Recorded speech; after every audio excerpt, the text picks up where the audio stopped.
एक सामान्य से तारे और 7 ग्रहों के बीच हमारी पृथ्वी शायद ऐसी इकलौती जगह है जहां जीवन इस पड़ाव तक आ पहुंचा है। ये हमारी खुशकिस्मती है कि हम अपनी गैलेक्सी के सेंटर से करीब 26,000 लाइट ईयर्स की दूरी पर मौजूद हैं, एक ऐसे इलाके में जो बेजान है, सुनसान है और अलग थलग है। लेकिन वहीं हमारी गैलेक्सी मिल्की वे का सेंटर कहीं ज्यादा खतरनाक और डरावना है। इंटेंस रेडिएशन, ग्रेविटी और मिस्ट्रीज से भरा ये गैलेक्टिक सेंटर हम इंसानों के लिए किसी भी तरह से आइडियल नहीं है। लेकिन क्या हो अगर हमारा प्लेनेट एक ऐसे ही गैलेक्टिक सेंटर में हो तो? क्या होगा अगर हमारी पृथ्वी किसी तरह से गैलेक्सी के सेंटर में पहुंच जाती है और वहां किसी तरह सरवाइव कर लेती है? वहां पर हमारा एक्सपीरियंस कैसा रहेगा? इंसानों में क्या क्या बदलाव आएंगे और क्या वहां पर जाकर हम फंस जाएंगे? ऐसे कई सवाल हैं जो अक्सर हमारे मन में आ ही जाती हैं जब हम किसी ऐसी एलियन सभ्यता के बारे में सोचते हैं जो किसी गैलेक्सी के केंद्र में रहती है। तो आज हम अपने आप को उनकी जगह रख कर देखेंगे। तो दोस्तों, सीट बेल्ट लगा लीजिए, अपनी कुर्सी की पेटियां बांध लीजिए, क्योंकि आज की अंतरिक्ष यात्रा में हम लाखों करोड़ों सितारों के बीच से होते हुए गैलेक्सी के सेंटर में जाने वाले हैं। मिल्की वे यानी आकाशगंगा हमारी अपनी गैलेक्सी, जिसमें करीब 100 बिलियन तारे लगभग 1 लाख लाइट ईयर के इलाके में फैले हुए हैं। दूसरे शब्दों में कहा जाए तो अगर आप लाइट की स्पीड से भी यात्रा करेंगे तो भी आपको मिल्की वे के एक छोर से दूसरे छोर तक जाने में 1 लाख साल लग जाएंगे। इससे आप अंदाजा लगा सकते हैं कि हमारी गैलेक्सी आकार में बहुत बड़ी है और इसके अलावा इसमें जो अरबों तारे हैं, प्लैनेट्स हैं और गैस है, वो एक ही जगह पर रुके हुए नहीं है। ये पूरा सिस्टम डायनामिक है और लगातार इवॉल्व कर रहा है। अगर हमारी पूरी गैलेक्सी की बात की जाए तो मिल्की वे स्पेस में करीब 13 लाख मील प्रति घंटे की स्पीड से ट्रेवल कर रही है। सूरज भी गैलेक्सी को ऑर्बिट कर रहा है और हमारा पूरा सोलर सिस्टम इसी के साथ उन अरबों तारों की लिस्ट में शामिल है जो इस गैलेक्सी का हिस्सा हैं। हमारी गैलेक्सी के बारे में सबसे फैसिनेटिंग चीज पता है क्या है? वो है इसकी शेप। मिल्की वे एक स्पाइरल गैलेक्सी है, जिसका मतलब है कि देखने में ये किसी डिस्क के आकार की है। इसके बीच में एक बड़ा सा उभार है और स्पाइरल शेप की इसकी आर्म्स हैं। स्पाइरल आर्म्स ही वो जगह हैं जहां नए तारे जन्म लेते हैं। यहीं पर ज्यादातर तारे, गैस और धूल इकट्ठा होती है, उथल पुथल से एकदम परे। यही तो वो रीजन है जहां हमारा सोलर सिस्टम भी मौजूद है, गैलेक्टिक सेंटर से 26,000 लाइट ईयर्स की दूरी पर। ये डिस्टेंस वाकई बहुत ज्यादा है। हमारा सोलर सिस्टम भी गैलेक्टिक सेंटर को ऑर्बिट करता है और ये करीब 230 मिलियन साल लेता है गैलेक्सी का एक ऑर्बिट पूरा करने में। अब जरा सोचिए, करीब 65 मिलियन साल पहले धरती पर डायनासोर्स थे और तब से अब तक हम इंसान कहां से कहां पहुंच गए।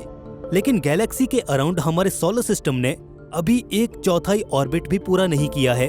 वैसे देखा जाए तो गैलेक्सी में हमारे सोलर सिस्टम की जो पोजीशन है वो हमारी लाइफ को बहुत से तरीकों से इम्पैक्ट करती है। जैसे कि हमारी पोजीशन की वजह से हमें कम मात्रा में कॉस्मिक रेडिएशन का सामना करना पड़ता है। एस्टेरॉइड्स और दूसरे तरह के इम्पैक्ट्स भी काफी कम होते हैं और हमारी लोकेशन की वजह से हम आज यूनिवर्स और गैलेक्सी के इतने अमेजिंग व्यूज को एंजॉय कर पाते हैं, स्पेस को एक्सप्लोर कर पाते हैं। हमारी खुशकिस्मती है कि हम दूसरी गैलेक्सीज को देख पाते हैं। हमारा पड़ोसी तारा एकदम शांत है। हम गैलेक्सीज, नेबुलाज और गैलेक्सी क्लस्टर्स को इवन अपनी ही गैलेक्सी के व्यूज को भी देख पाते हैं, और वो इसलिए क्योंकि हम गैलेक्सी में एक बहुत ही स्पेशल पॉइंट पर बैठे हैं। आप ये कह सकते हैं कि हम लकी हैं, हम खुशकिस्मत हैं। लेकिन अगर हम इतने लकी ना होते तो, अगर हमारी पृथ्वी भी गैलेक्सी के सेंटर में होती तो? सेंटर ऑफ मिल्की वे।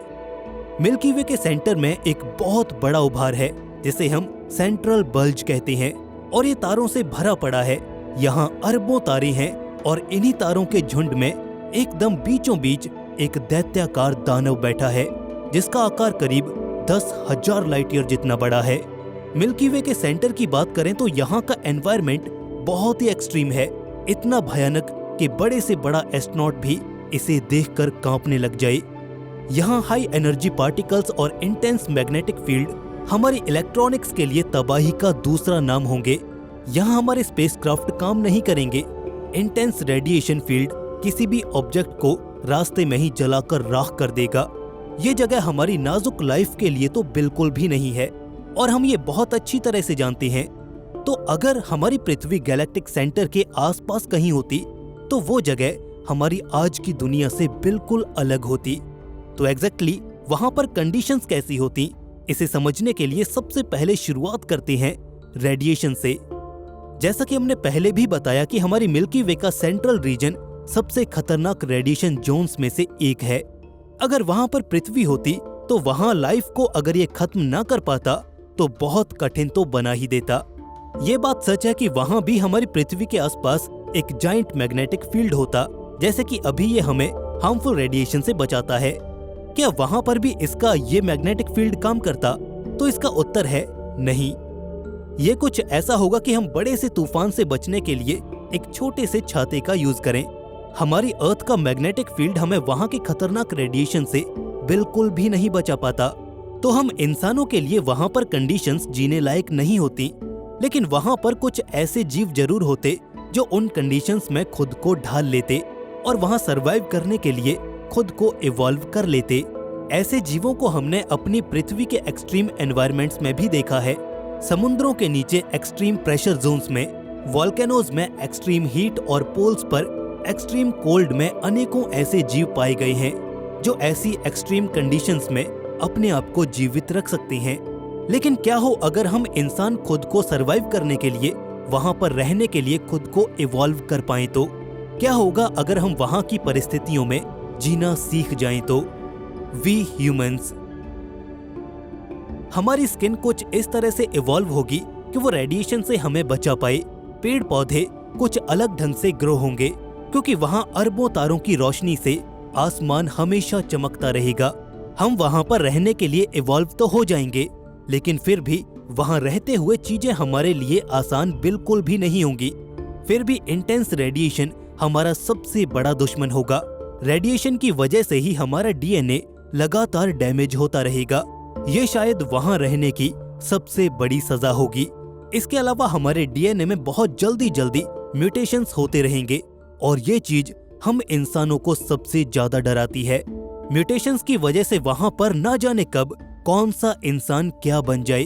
डर सिर्फ इंसानों से ही नहीं होगा, जानवर और पेड़ पौधे भी म्यूटेशंस का शिकार होते रहेंगे, जिससे बदलाव वहां पर हर पल हमें नजर आता रहेगा। और ये तो सिर्फ कुछ एग्जाम्पल्स हैं।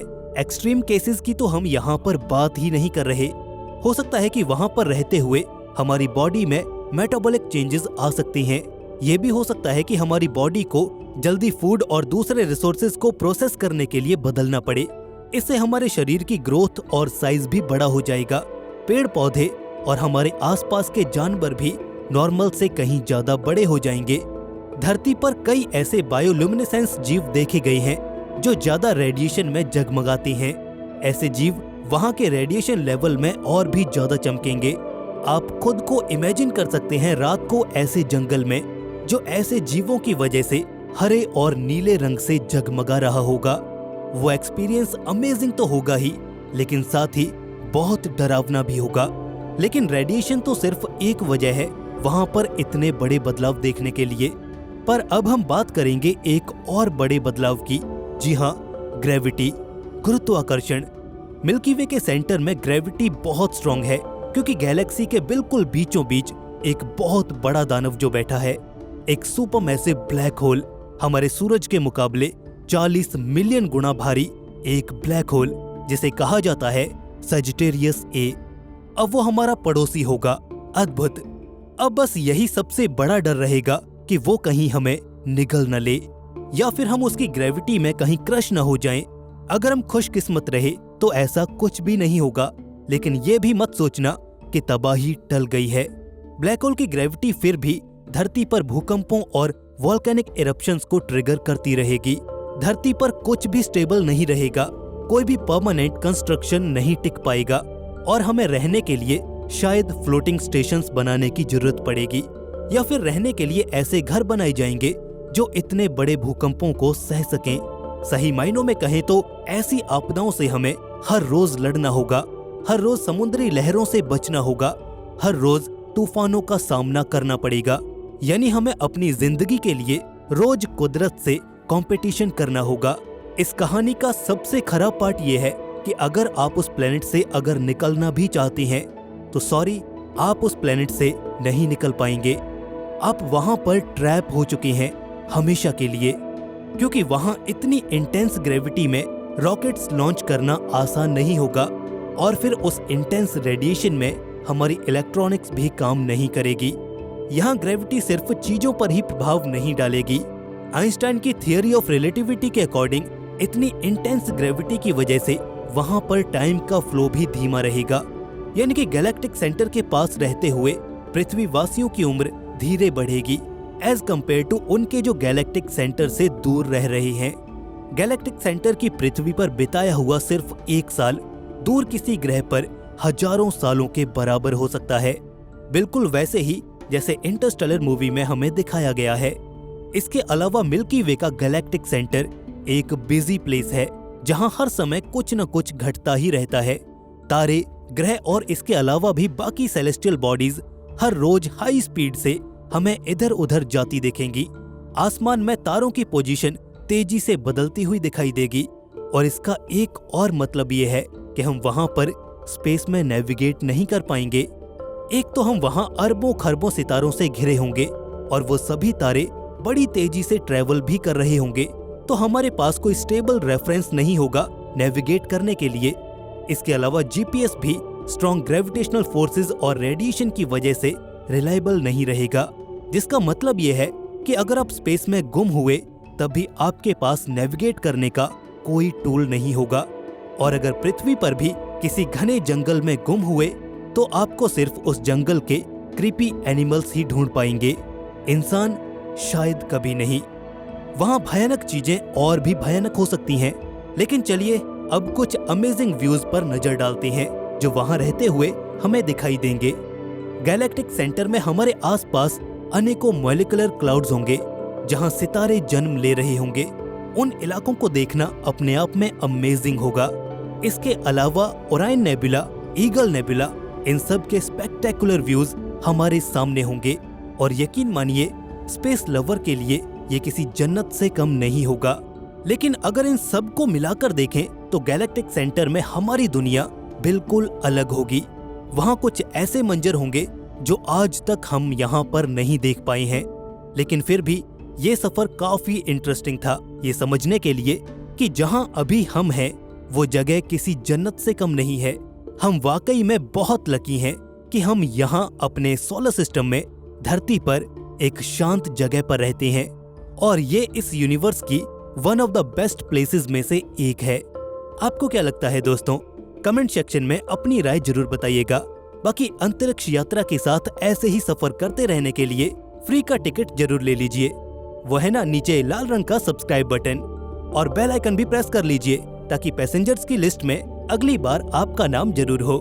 बाकी स्टे क्यूरियस, बी हैप्पी, नमस्कार।